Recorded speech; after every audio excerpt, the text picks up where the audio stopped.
This is what you might have missed on BCSN's Sports Nightly. All right, let's talk some hockey. The Toledo Walleye dropped the puck on a brand new season tomorrow night in Indianapolis. Today we had a chance to sit down with the Fish. Every one of them, including the coaches, 22 guys on the roster, and a number of them familiar faces like Hirschfeld, Birchback, Jinx, Bonus, and Lurg, plus a mixture of new talent. The Walleye hope will push them either further than last year's best season in franchise history. Now I'm confident we can. Now, are we going to replicate 50 wins again? We were the first team in almost 10 years to do that.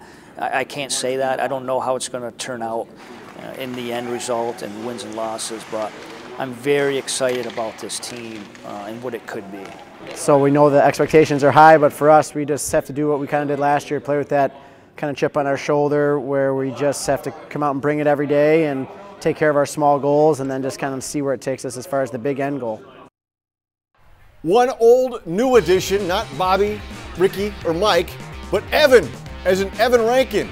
His exploits on the ice as a member of the Walleye, almost second to none, ranked second on the team's all-time listed goals, assists, and points.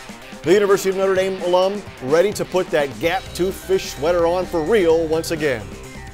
Yesterday we actually proposed the question, how many guys have been a captain either in this level or before, and I think every single guy in the room raised their arms. So just looking at the kind of character we have in the locker room, it's definitely an exciting thing to be back here. I feel that he's matured quite a bit. Obviously, being married now and having spent the amount of time in the American League, he comes back a more polished player. He comes back a more polished person, even off the ice. So he's going to be a huge piece of the puzzle for us down the stretch.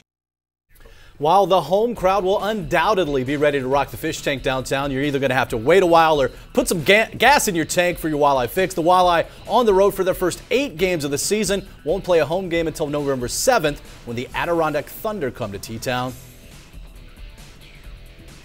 It'll be nice to kind of, get on the road and get to know each other more and kind of just have that, bonding time to start the season off and kind of come together as a group. You can't start the season thinking we have to go 72-0. You're gonna miss steps and you're not gonna be as detailed as you need to be. So that is, the thing in the locker room right now that we're worried about is, having a good start, becoming a good road team because we play the first 16 to 20 on the road, and those are all very important lessons that down the road when we get to later in the season will help us. Now here is a look at that early part of the schedule. There you see the opener at Indy, and then you notice a trend. From October 16th all the way through November 4th, at Indy, at Cincy, at Kazoo, at Evansville, at Brampton, and again at Brampton, and then at Cincy before the home opener again against Adirondack. So, and they're not done? Oh, they got one more at Fort Wayne, then Adirondack. Then they got to go to New Hampshire, then they come home and finally play the second game of their home slate in late November, right before Thanksgiving. Be sure to watch Sports Nightly weeknights at 10:30 on BCSN and follow us on Twitter at sports_nightly.